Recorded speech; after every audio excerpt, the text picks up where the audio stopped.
Hello, and welcome to Let's Talk, a conversation with Jill Lyons. My name is Christina Chang, and I'm an associate in Nixon Peabody's Los Angeles office. I work with clients on building, protecting, and monetizing brands and businesses, and handle entertainment and broad-based corporate transactions for content creators, advertising agencies, artists, and brands in all verticals.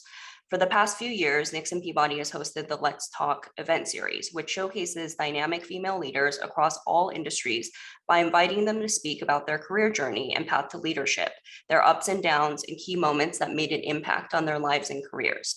Before we get to the heart of the program, I'd like to introduce you to Laura Bacon and Jill Lyons. Laura is a colleague of mine at Nixon Peabody and is a partner in our Chicago office. Laura focuses her practice on contractual and business disputes with particular expertise in non-compete and trade secrets litigation. She is a trusted advisor to female entrepreneurs and women-owned businesses with a passion for helping women achieve their professional goals. Laura will be moderating today's discussion. Jill Lyons is a strategic creative operations and delivery change leader and award-winning executive producer and writer.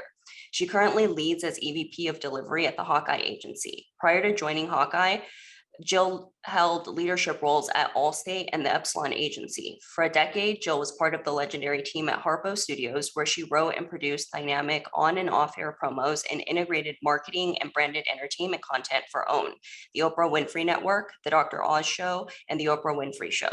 Jill's a futurist and a thought leader who routinely speaks on diversity, equity and inclusion, productivity, organizational psychology, wellness and self-care, parenting, and leadership. In 2017, she was named to Adweek's Young Influentials list. Jill also writes and produces comedy for the stage and screen and has been featured on SecondCityNetwork.com, Second City's Etc. Stage, Donnie Skybox, and Stage 773.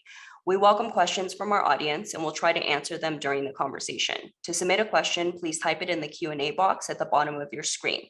We are also recording the webinar and we'll send the recording to all registrants following the event. So without further ado, let's talk. Laura, take it away. Thanks, Christina. Hi, Jill, welcome. Hi, Laura. Thank you so much for having me. Thank you for joining us, and welcome to everyone who's listening to our stream, who's listening to us live. As Christina said, it will be recorded.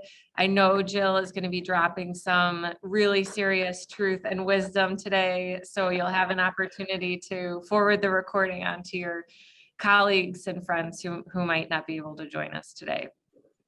So Jill, let's get right to it. A lot of the people listening are in the legal industry, and despite that awesome background of your profile and your role at Hawkeye, still have no idea what you do. So let's start off by you telling us kind of what your industry is, what Hawkeye does, and about your role with Hawkeye.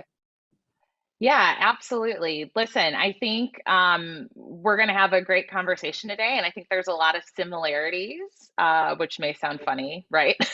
Hearing between kind of the creative pursuits and the legal world.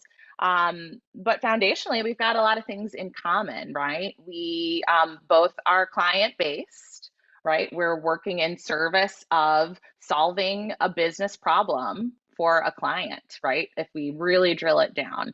Now, we happen to take a little bit more of the creative brand building path, but certainly we are still ultimately in service of a business goal and a problem that is a business is trying to solve. We also, like the business of the legal world, our product is our people. And I think that's really relevant when today, as we get into empathy and leadership, we're not selling space rockets. These are humans and human talent and human capital. What does that mean? And what responsibilities do we have as leaders? But really, if I were to kind of sum up the advertising industry or marketing industry, what we do is kind of move people to emotional connections with brands, right? We believe at Hawkeye, we call ourselves a human experience agency because we believe that the way to build brands and build brand love is through experiences. one experience at a time, right? Used to be back in the day that you had to talk to everybody. There's a famous advertising saying by, I believe it's John Wanamaker, who's like an old school ad guy, who said, half my money is spent on advertising. The problem is I don't know which half, right? So you kind of blast out to everybody and you hope that it resonates with some of the people. At Hawkeye, we really live and breathe personalization, which means one-to-one direct communications, which means the way that a brand speaks to you versus the way a brand speaks to me may be different. Actually, that might be a bad example because we're pretty, we have a lot of similarities in terms of the problems we're trying to solve on a daily basis. But in its essence, that's what, advertising is, and that's what the creative industry can and should be. We constantly talk about that at Hawkeye. Let's build the agency that we want, the agency of, of the future, which is not always, traditionally kind of what you think of when you think of an ad world, or if you think of the Mad Men days, perhaps that's maybe people's closest, peek inside the industry. But what we do basically specifically at Hawkeye is, creating experiences for people across the customer journey. We really talk about, as I said, that one experience at a time and that best next experience, and how, it really lives at the intersection of human insight, data, technology, and then this kind of branch that we call empathetic creativity, which is really exciting, right? Because I think, we kind of looked across and saw, there's a statistic that says that 95% of decisions are subconscious and emotional. So basically what that means is that most people don't even understand what they're doing and why they do it, or why they do what they're doing, right? And I think, the unlock for us with the empathetic creativity and how we really talk about experience orchestration is saying, we've really got to understand if you as a brand, and it really, bleeds out not into just, again, selling space sprockets, but whatever message you're trying to communicate, right? You have a much better chance of doing it if you understand where the person is coming from that you are trying to communicate that message to. I could go on and on, but I want to make sure that is that resonating? Yes, is that, yeah. love it. Okay, cool. So, and you're touching on empathy a lot, and that's probably the primary topic that we've kind of teased in our, invitation to this event and in our social media posts. So let's back up and start from the beginning on empathy, just in the biggest picture possible. How do you define empathy, and how does it inform the Hawkeye brand experience, the customer, the service that you're providing to your clients? Yeah, I think empathy is so important, and I think it's a bit of a buzzword right now, which is a good thing, and rightfully so. The best understanding of empathy that I have seen comes from, of course, Saint Brene Brown. I've sainted her because she's been so influential to me, and her work is really quite phenomenal. But I think the best way that I can explain it is to take a step back and understand what the difference is between sympathy and empathy, because I think sometimes we get those confused. And sympathy is kind of the predecessor to empathy, right? The best explanation that I've seen, if you Google, there's a YouTube video where someone has animated a 2-minute talk from Brene Brown talking about sympathy versus empathy. And in it, basically, what I really love about that video is that the animation, it kind of describes it. So I'm going to attempt to describe that to you, but then please go and Google it and take a look. So imagine if you've got a friend who's fallen down a well and they're at the bottom of the well. Sympathy is being up at the top of the well and saying, "Oh, I'm so sorry that's happening to you. This sucks." Like, ugh, you're really in a pickle. Like, oh, thoughts and prayers. Oh my gosh, like, can I get you, do you want some food? Can I throw down something for you? Like, that's sympathy, right? It's well-meaning. You're observing someone else's emotion, feeling, state of being. Empathy is going down in the well with the person and saying, gosh, this stinks, and I'm sorry that you're dealing with this. And so when you look at the difference there is that you are identifying with the actual feeling that the person's having. Now, of course, it's not always a physical, and this is why I love the video so much, because it's just a physical, representation of that difference of seeing somebody up at the top of the hole being like, oh, that sucks. And then seeing somebody come down and sit with you, right? The thing about empathy is that, that doesn't mean that you have to have been through the situation that someone has gone through to understand and connect to the feeling that they have, right? So it's not about the experience, right? Oh, I just lost a parent. Oh, I lost a parent too, so I know how that feels. It's like, no, I haven't lost a parent, but I can imagine what that feeling must be like for you. And it's you going into your own self and recalling a time that could possibly start to hold a candle to or be close to the feeling that is that person's truth in the moment, regardless of what your experience is with whatever is causing that feeling, right? So again, losing a parent in grief, that's a pretty, dramatic example, but you can imagine, in the workplace when we're talking about frustration, we're talking about burnout, we're talking about microaggressions, we're talking about work-life balance, whatever it is, there's a multitude of emotions and feelings that, our teams are feeling every day. And, sometimes the sympathy response, especially at the leadership level, is like, how can I fix this for you? Up at the top of the well, oh, that sucks. You got a project due on Monday. How can I help? Right. And it's like, sometimes that's not, the first response that actually just feels like, can I just sit with you for a moment and recognize what you're going through right now?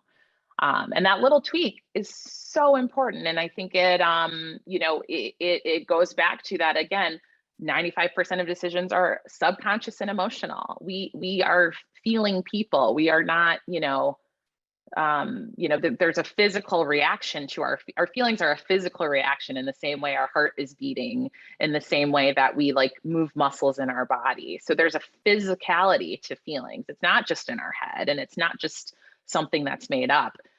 It becomes very true to that person, whatever they're going through in that moment. Yeah.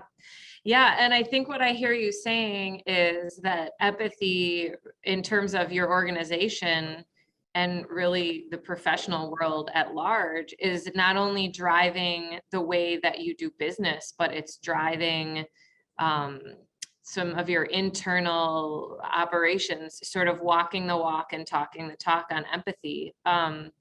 Tell us a little bit more about the business side, how you see empathy and this concept of leading with empathy impacting how you're serving your clients. Oh my gosh, yeah. I mean, there's a lot to unpack there, but the business case for empathy is there, right? We know in the marketing world that, if we are, trying to get messages from a brand to a customer, like we have to listen to what the customer wants or feels or needs, right? How many times have you gotten a targeted ad where you're like, what the heck? Like, this is not anything that I'm interested in. This it's forgettable and it passes by. How many times have you gotten a targeted ad where you're like, that's exactly what I need. Wow, I'm glad that I know that this exists, right? And so, marketing in its purest sense is not trying to get people to buy stuff that they don't need. Marketing in its purest sense is connecting something that's helpful or useful, whether that's a product, an idea, a place, a destination, an experience, to someone who needs and who would benefit from that, whether that's pleasure, joy, excitement, functionality, and so where all of those intersections lie is really the essence of good communication. And I think, you take that outside of the marketing industry, and you just turn it into a business scenario, we exist as organizations to move an initiative forward. And we have a much better chance of moving an initiative forward. Hello, business case. Hello, revenue. Hello, KPIs and goals, and et cetera, when we're all aligned on how to get there, and when we're aligned on how we activate the best human talent to move the work forward. And so I think it's, it is not just a benefit, it is truly essential. And then when you talk about, the state of the world today in 2021, even when we kind of talked about naming this talk, Laura, we were saying in a post-pandemic world, and here we are, pandemic still ranging, like we're not anywhere from being kind of out of, the pandemic. We're not anywhere out of, social and political unrest. I mean, it just, I've said this before, like there's no way to it but through it, and we are still going through it. And I will echo back what you said to me, Laura, which I have quoted many times, is it's going to be a heck of a lot harder to turn this world back on than it was to shut it down.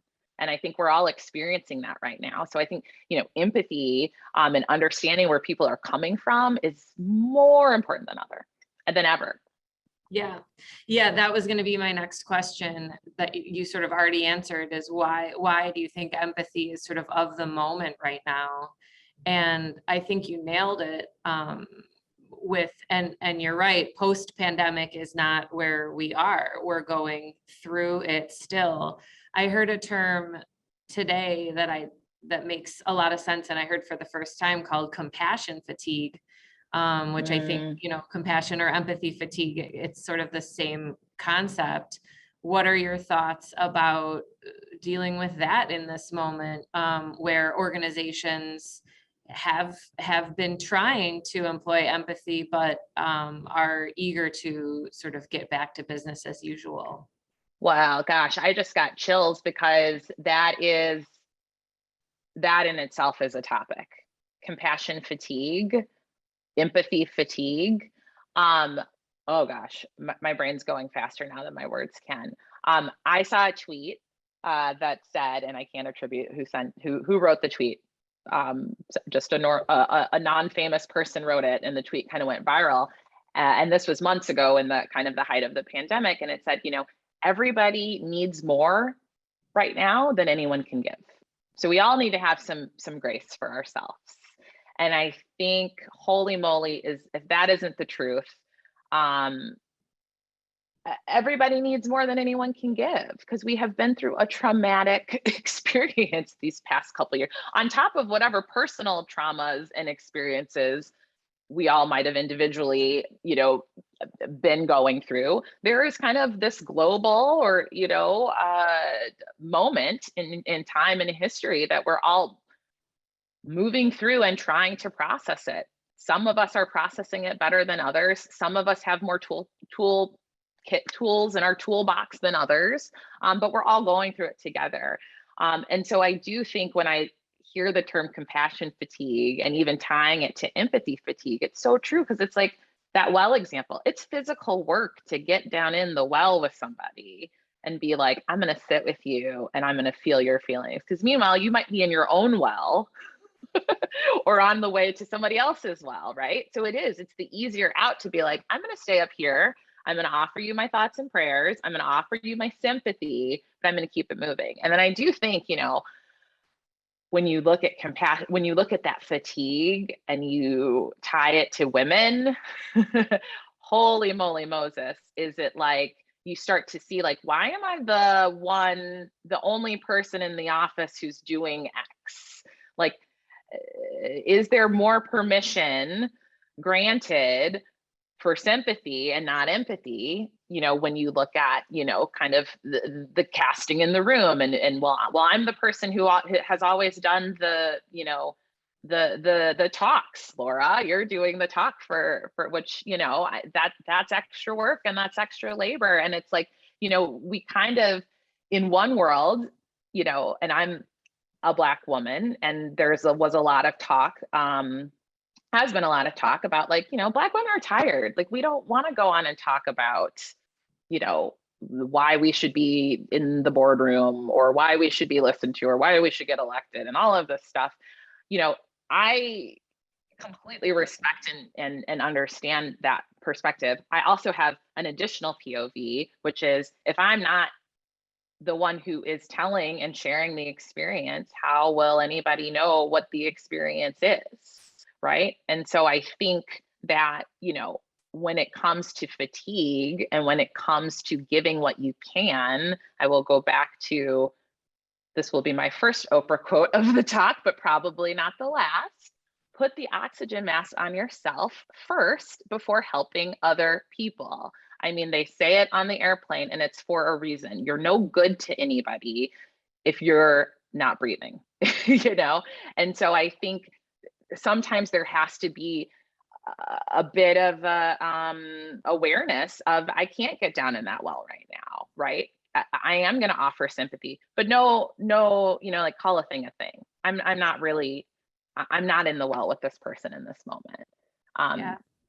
And what, yeah, and am I okay with that, right? So it all comes down to choice and intention, truly. A lot to unpack with what you just said, but I am going to take issue with one thing, which is that this is extra work. It's never extra work having a conversation with you. Oh, well, thank you, Laura. Thank you. No, I know. I feel like this is, for all the listeners at home, Laura and I were connected through a mutual friend, Matt.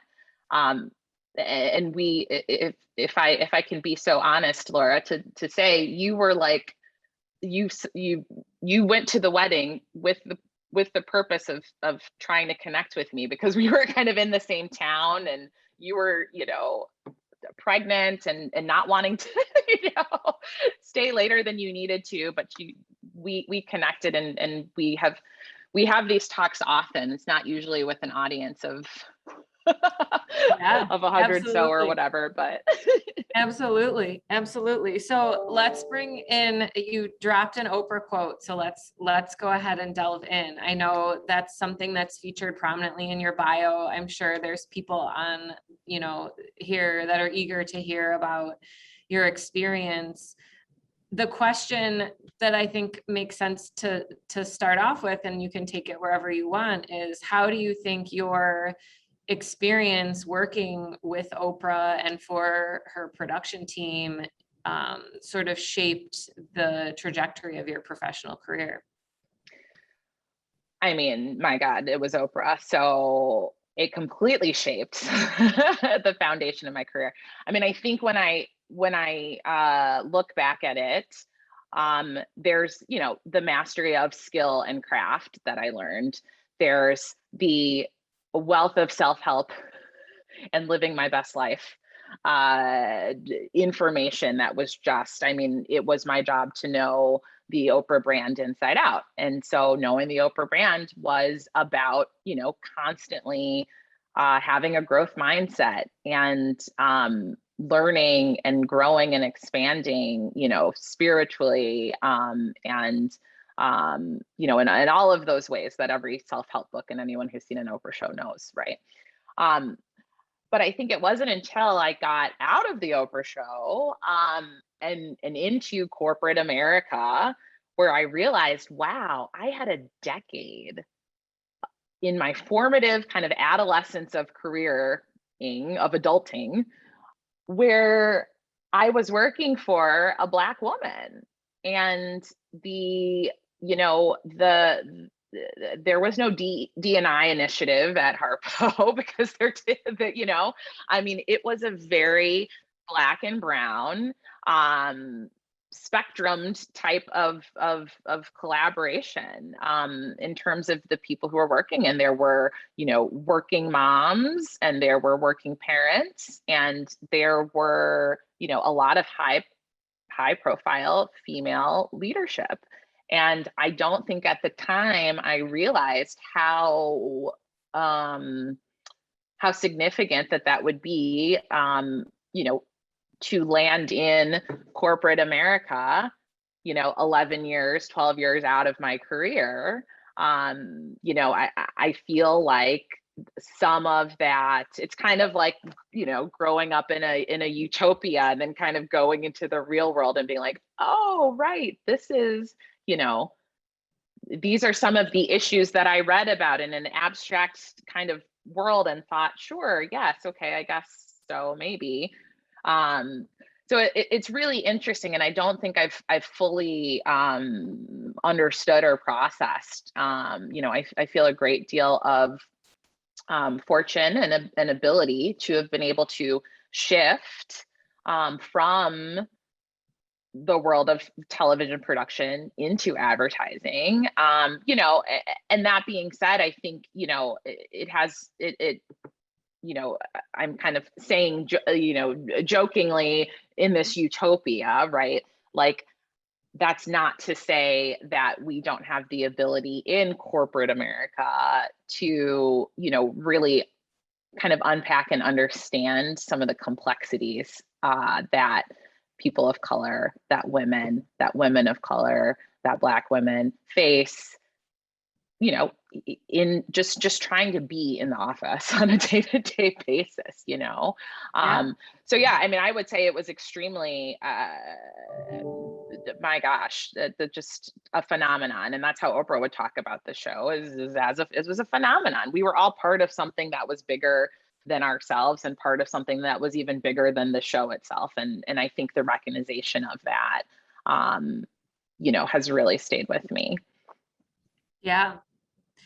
So as you have found yourself after leaving the show in more white spaces, in more male dominated spaces, and this sort of ties back to kind of empathy fatigue and that whole theme as well, as a Black woman in the workplace, what is your advice to other people that might look like you, but also to the organizations that they work into, try to, you know, combat that fatigue or assist, or, you know, what's your advice?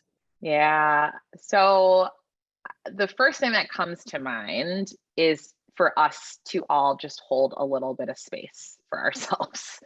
Space and grace, right? And it's gotta oxygen mask, start with yourself before you can extend it to someone else. I truly kind of believe you cannot extend grace to someone else if you cannot find it within yourself, right? I do think we have to operate, and again, empathy, from the assumption that everyone is just doing the best that they can. Everyone is doing the best that they can. Nobody, we are humans, so we have a lot in common, and nobody wants to suffer. Nobody wants suffering for themselves, and nobody wants ultimately suffering for other people. Now, of course, are there fringe cases? Yes. Of course. Are there very unhealthy things that you can do to cause suffering to other people unknowingly? Yes. But it comes from that unknowing and the intention. And okay, I feel like we need a ticker. Oprah always says, you know, she talks about her, you know, the success of the show.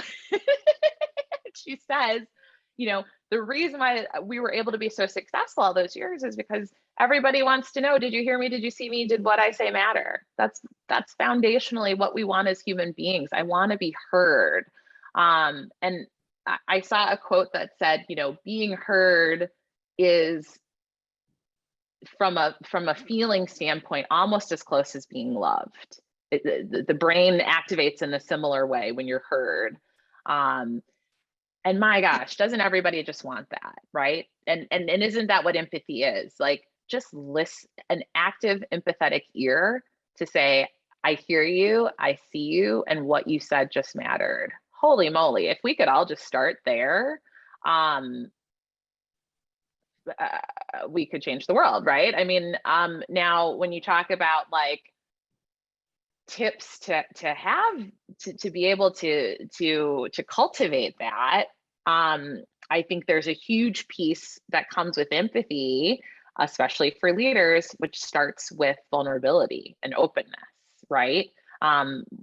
depending on where you are in your career journey and what kind of seat at the table you have, you may have a larger degree of advantage or privilege in using your voice and being vulnerable. And so I think as a leader, every time you're vulnerable, open and honest, you allow somebody else to do that for their truth and their same thing, right? And so I think, we're seeing this with parenting and COVID right now, where all of a sudden we all recognize, we were laughing before the recording about a Zoom viral video, but do you remember that video that went viral with the guy from the BBC where the toddler comes in and he's giving a live newscast, and then the mom comes in and is pulling the toddler back? It was just oh my gosh, this crazy moment. And now how many people have gotten Zoom bombed by their children in the past year and a half, right? It's become something that was so, there's another quote that was we expect mothers to work as if they don't have children and to parent as if they don't have jobs. And it's that shame of oh, heaven forbid I let somebody know I'm sneaking out to go to the soccer game at 4:45. Heaven forbid they know, why I'm taking PTO off. And it's because I have doctor's appointments and this, that, and the other. And also, heaven forbid that I overtalk about my career with, the moms in the neighborhood at, school drop off, right? And so it's anytime, any of those little moments where we can just be a little more vulnerable, and vulnerability is not airing out all your dirty laundry, airing out all your business. It's about standing in your truth and saying, I'm leaving the office because I have a soccer game at 4:45 that I would like to get to, and just owning it, owning that, which comes from a degree of grace and space to say, it is not my job to please other people. It is my job not to disappoint myself in that moment. And it happens moment by moment by moment by moment. And I think, I guess that would be my biggest advice, because the enormity of trying to solve the world's problems will take you down. It will take you down.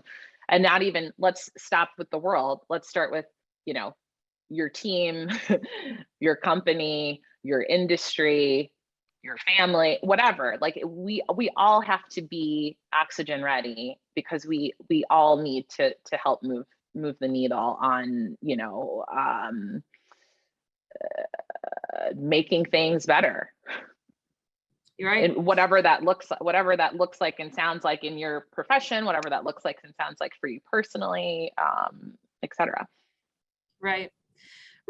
To sum it up, I think part of what you're saying is, if leaders are vulnerable and say that they're leaving at 4:00 for the soccer game, it will give those that maybe have less power in the organization feel comfortable doing the same. Absolutely. And I think the soccer example is one. Another is, I don't know the answer in the meeting, and I should know the answer, maybe because I'm the most senior person in the meeting. Vulnerability looks like saying, I'm not sure, or here's what I'm thinking, or what do you think, right? There's little moments where we're able to empower when you are a leader and when you've got a seat at the table. And oftentimes, we get into this feeling in leadership that we have to have all of the answers, right? And it goes back to that sympathy, empathy of how can I fix this for you? How can I, what can I do to help, right? And sometimes the more vulnerable choice is, I don't know, I don't have an answer for you right now, but I'm going to come down and I'm going to sit with you for a minute and we're going to figure this out together, right? Doesn't that just feel better than going into a room and feeling like you have to have the right perfect answer, and feeling like you have to be the authority, and feeling like you always have to, I mean, my gosh, this is parenting advice too, right? We don't have all the answers, and it's okay to say that you don't. Right. Absolutely. one of the things I'm thinking of as you're talking is about how those sort of hypotheticals of the leaving at 4 o'clock for the soccer game, or now the Zoom bombs that have become, commonplace. Those have all become sort of tangible, accessible examples because there is so much of the workforce that is working parents. But sometimes I wonder if that lends itself to people making assumptions about what's going on in someone's life, whether it be that they're a parent or if they're not a parent, not really knowing what that person might have going on. Maybe they have responsibilities in their community. Maybe they have responsibilities to a family member, a sibling. Maybe they have a disability that isn't, obvious by looking at them, that they are, struggling with, or that's impacting their ability to do something on a certain day.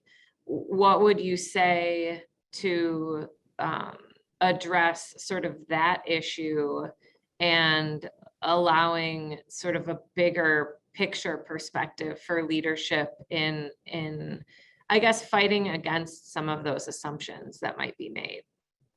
So I will now take it all the way back to Camp Tecumseh YMCA in Brookston, Indiana, which is where I spent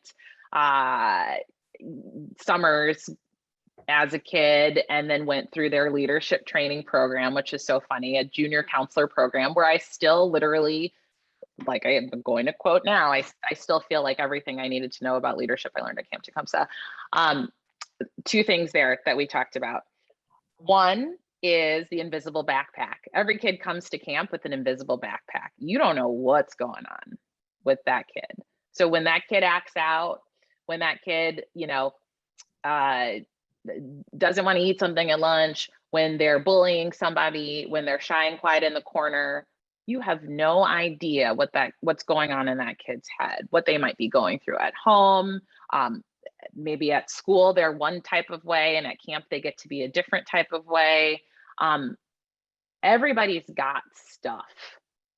And so a little bit of space and grace, if we can, rather than react to the thing, if we could take a step back and say, well, wait a minute, what's going on? What happened? Is there more to the story? Because I'm going to assume, and I'm going to operate from best intent. And if you can just take the time to walk yourself back, and it's so hard to do because in the moment, again, if you think about like a kid reacting some kind of way, it's like, why did you do that? It's like, okay, wait. Step one, is there something else going on? Step two, is there something that happened or something that you're associated? This is not about that.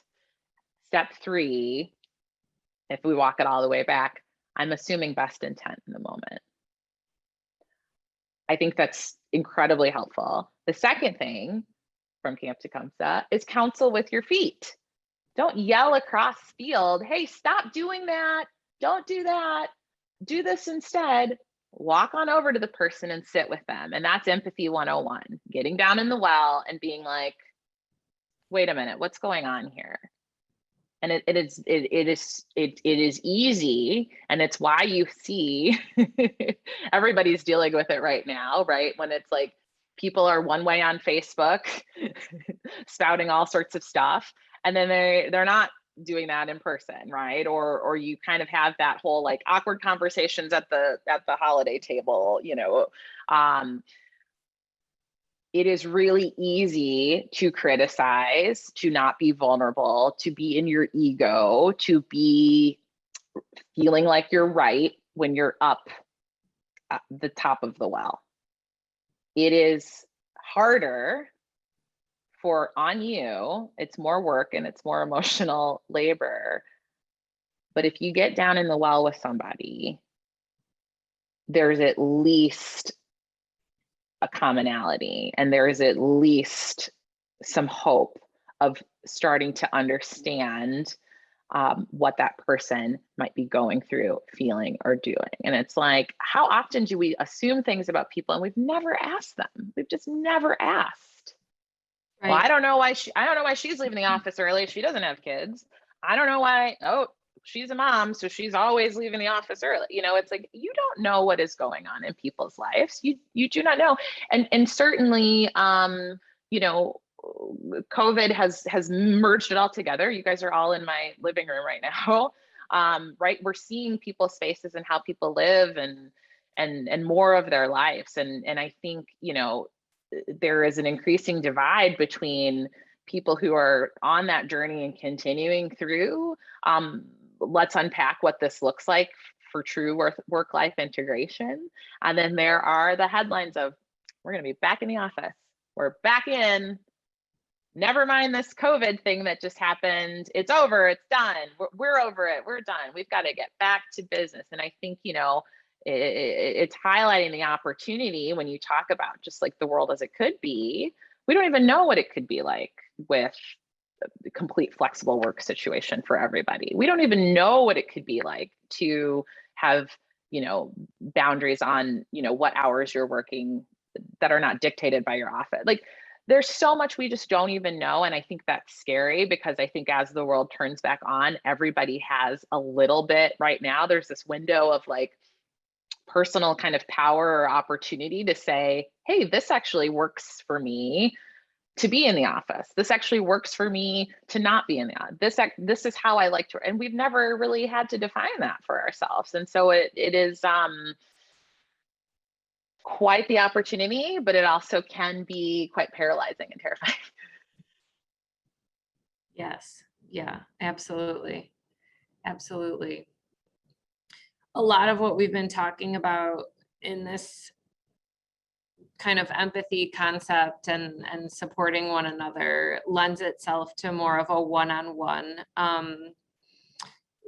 type of interaction, making sure employees might feel comfortable sharing with their manager or their supervisor or whoever they owe a project to, some of the personal struggles that they are facing, obstacles, different constraints on their time. But if we take a step back and look at it more from an organizational perspective, an organizational standpoint, not a one-on-one, what's your view on how organizations can best foster that kind of connection, that kind of space, diverse viewpoints like yours in particular?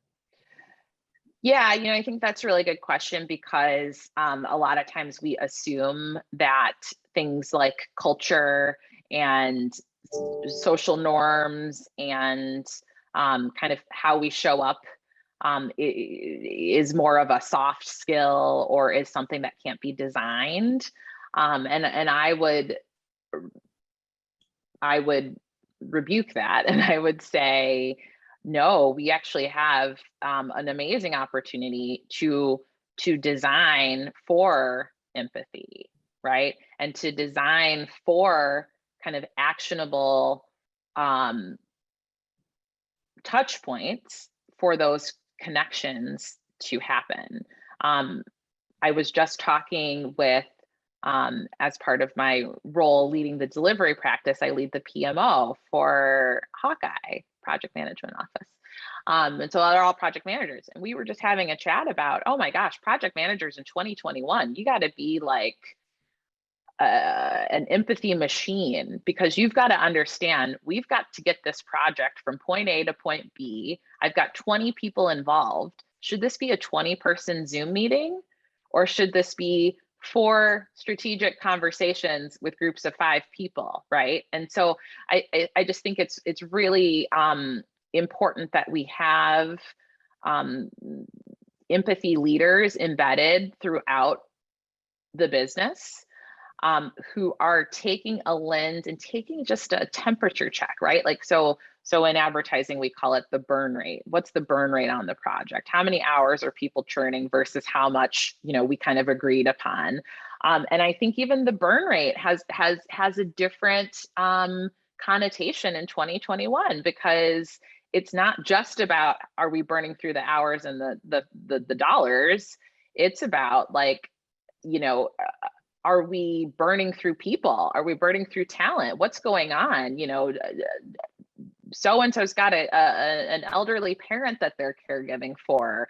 You know, someone has to, you know, move their mom out of the house. Like somebody else has, you know, 2 kids that are going back to school next week for the first time in 18 months. And it might be a little crazy in the house for the next couple of weeks. Like, are we thinking about those things? And then what are we doing about it, right? And I think oftentimes what leadership looks like is, again, going into the well with people.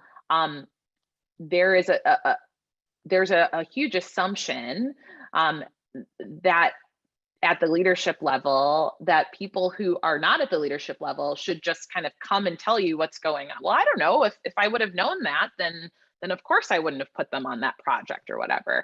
But, you know, to be vulnerable, to be open, people have to feel safe. And people have to feel like there is space for them to be themselves, to open up themselves, to share something about what's going on in their life. And as leaders, we have to be the ones to open that door, right? And so I would just say, like, the number one way you can organize and actually calendarize some progress is to check in with your people. Do you have a standing weekly meeting with everyone on your team? You know, at my prior company at Epsilon, there was an initiative that I've continued to this day. It's called a 30 on 30. Every 30 days, we spend 30 minutes, and it's not about the business. It's not a check-in. I don't want to hear a status update. I don't want to hear, you know, what fires we're putting out this week, because that's what a one-on-one does, right? Oh, what's going, how can I help? Let's do this. A 30 on 30 is like, hey, blue sky, how you feeling? What's going on? How are your kids? What's, you know, what's new, right? And so if you don't calendarize it, it's not going to happen. We live in a space-time continuum, so things happen in time and space. If I say, Laura, let's get coffee, it doesn't do us a lick of good if we don't know when or where we're doing it. And so, you know, again, moving intention into choices, into outcomes, it starts with shifting that thought. If that is the intent, is to foster communication and connection, how are you going to do that, right? And I think sometimes we try to solve it on a like, oh, our whole business, our whole agency, our whole, you know, firm needs to change the way that they operate, right? And I think certainly there's always structural kind of top-down initiatives that have to come, and that's where, you know, at the leadership level and people who are making decisions. But at the bottom up, oh my gosh, set up a time to talk to someone. And if you're not in a leadership position, you still have the opportunity to lead for your team, and you set up the meeting and tell your boss, like, hey, I'd love to just throw 30 minutes on your calendar just to connect, just to connect. Yeah, I love that connection without, however, of course, connecting on that personal level. You said not talk about the business. There's a very poignant business purpose for that connection meeting, and it all circles back to the people are doing their best and empathy. That's right. There's a great book. Sorry to interrupt you, Laura. My friend Shasta wrote a book called The Business of Friendship. And in it, she's got this diagram, and it's like the 3 principles of friendship at work, which is a really advantageous thing, right? And it's I might mess it up, but it's vulnerability, consistency, and positivity, right? That doesn't mean things are always going to be positive. That doesn't mean that you're always going to be, oh, good news, this happened. But there's an intention of positivity, of, you know, I want to talk, like, imagine if you're bringing, you know, critical feedback with an air of positivity, right? That just changes the game. But then that consistency and the vulnerability comes over time. The consistency is, well, this isn't our first 30 on 30, it's our 6th one. So I'm a little more familiar with you this time, right? And, you know, it seems like a little thing, but it makes a huge difference.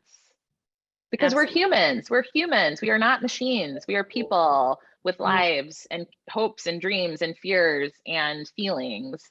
And if we don't recognize that, and if we put ourselves into a commoditized, what's your hourly rate and what's your this, and this is the value that you're bringing, right? Which we have to do to function in capitalism, like that's hello, that's how it works. And at the end of the day, we want it to work really well, right? We want to grow the business. We want to, you know, increase revenue, like all of those things. And we are humans. Absolutely. Absolutely. So I want to remind everyone listening that we're happy to take questions. We have about 10 minutes left. Oh, yeah. If we don't get any questions, we are happy to soldier on. I'm glad, Jill, you raised, I love the burn concept and how you applied it to some of what's going on right now with burnout of people, not just burning hours and dollars. As you've alluded to already, you're a mom, I'm a mom. We're both kind of in this season of life with the end of toddlerhood, the beginning of the elementary years. And what do you tell yourself when life gets hard? You know, on the day before you have a huge pitch and your kid wakes up in the middle of the night throwing up, and then you find out the daycare is closed the next day, and then, you know, the whole house of cards comes down, and you know, you're sitting by yourself at midnight. You know, what do you tell yourself? Well, the first thing I tell myself is like, beep, like FML, as the kids are saying, or whatever. But my second thought, right, is, you know, there's three things.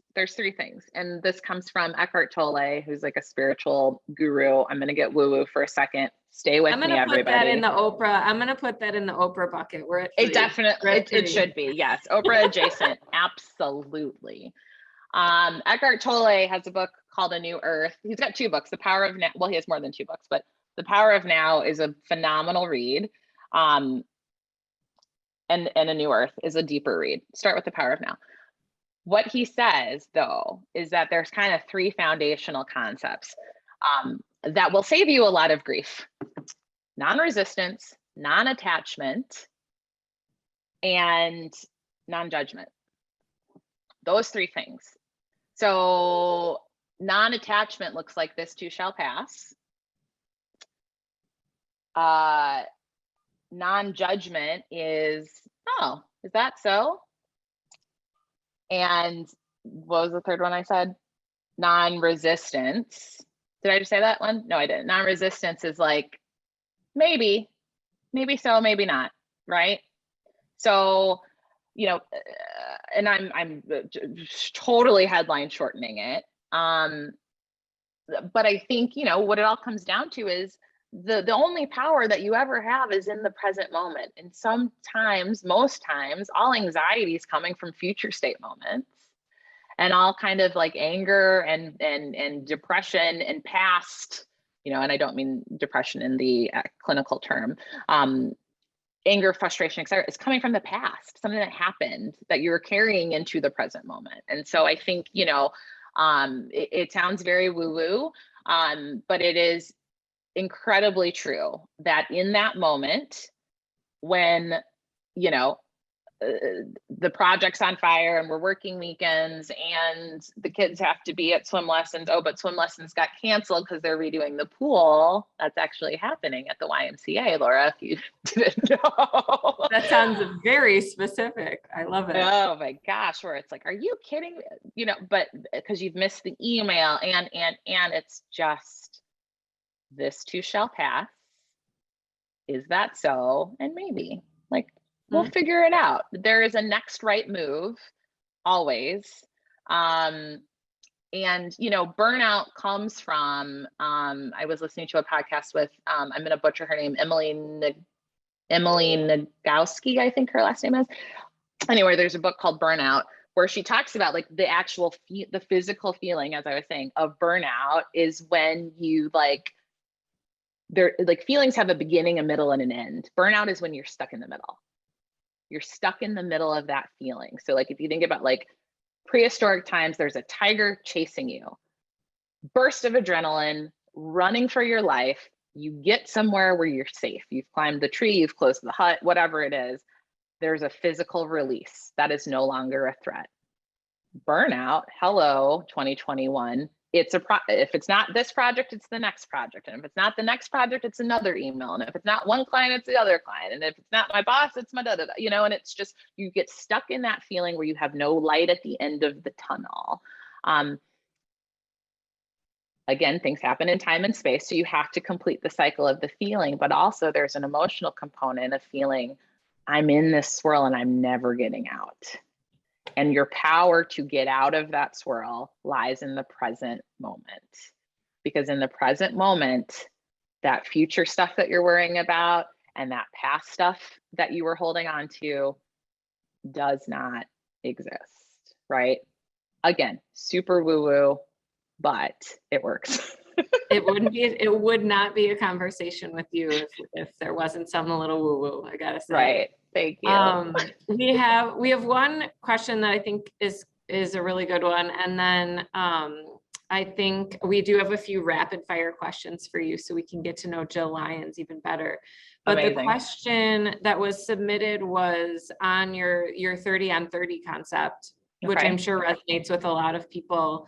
And the question is, if you are a leader wanting to implement that as part of your leadership role, and you have one or more team members that are just very, very private and they are not interested in sharing, how would you recommend approaching that? That's a great question. I think, you know, part of getting down on people's, you know, in the well with people with empathy is recognizing that. And so, you know, kudos to that person who understands that the person on their team is a private person. And I would say, you know, you still open the door and you still have the time and the space. And it's kind of like how my therapist starts a session. Where would you like to begin? Like you're in the driver's seat on this one, right? You know, but seriously, like, you know, you can have a conversation about the personal feelings at work, right? You can totally keep it still professional or still to the work and the workplace.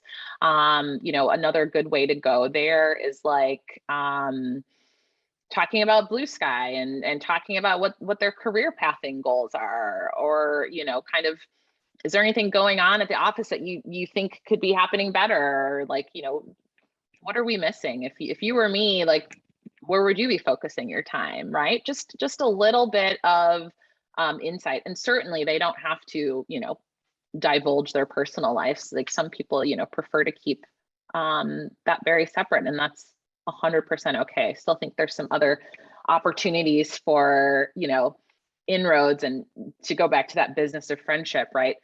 A work friendship is not always a friendship, right? You don't want people bringing their whole selves to work. You want people bringing their whole professional selves to work. That's an important designation. Filters. Yes. All right, great answer. Thank you. Let's get to the rapid fires. Are you ready? You have ready questions. I have favorite ice cream flavor? Ooh. Vanilla with Reese's peanut butter cups. Bucket list vacation destination where you've never been? Tahiti. You've never been to Tahiti? No, never been. Is that with kids or without kids bucket list? Without. What's your bucket list with kids destination? Or just favorite, let me wait, I'm gonna walk that all the way back. Favorite getaway destination with kids? Oh, the beach. A good beach anywhere with, you know, just long, lazy summer days. Lake, beach, water, fun, relaxation, where you know, where it's not a work, you know, sometimes those family vacation becomes work trips for the mothers and the dads, I should say, but you know, it's not a work trip. Yeah. A bevy of good restaurant choices, so there's no cooking involved. Yes, excellent. Best remote work hack that you've discovered in the last 18 months? Oh, that's good. These earbuds. Nice. Having an earbud is great, and pre-blocking schedules. This is actually a great tip for everybody, and it comes from my therapist. I was having an issue with like, kind of exhaustion of the end of the day where you're just like, oh, I got to shut down my computer. I need to just like walk away and take a break. And then you kind of come back to it, in the morning, like looking at your calendar the morning of and being like, oh, wait a minute, I'm triple booked, I'm double booked. Rather than trying to look in advance of the day at the end of the day, block some time out in the middle of the day to look at tomorrow, specifically to look at tomorrow. It does two things. Number one, your brain's still functioning because it's the middle of the day. Number two, it gives you time to kind of course correct on the day tomorrow to say, wait a minute, what's this meeting? What's the intention of this? What information do I need to make it a productive meeting? How can I move this meeting? Oh, shoot, the kids are supposed to be at the doctor's appointment and I double booked myself, etc. So that is actually a recent hack that I'm really riding high on right now. Yep. That's a good one. That's a good one. All right, last question. Best piece of advice you've heard recently, or quote, best thing to close this out. Little nugget of wisdom that you're so good at. Oh, I've got a really good one. It comes from Stephen Covey. I was just looking at some books this morning, kind of getting my mind right about empathy. And he says, he's like a productivity guru, Stephen Covey, like effective habits, all that stuff. He says, empathy takes time and efficiency is for things, not people. Boom. I am not going to say one more substantive word other than thank you so much. This was absolutely lovely. Thank you for taking the time out. Thank you for everyone who listened in. I know we'll have, some follow-up content, some takeaways that we'll share on social media, and you and I will share a cocktail very soon, I'm sure. Absolutely. Well, I look forward to that. And thanks everyone for listening. Please feel free to connect on LinkedIn or on Twitter, and we can keep the conversation going.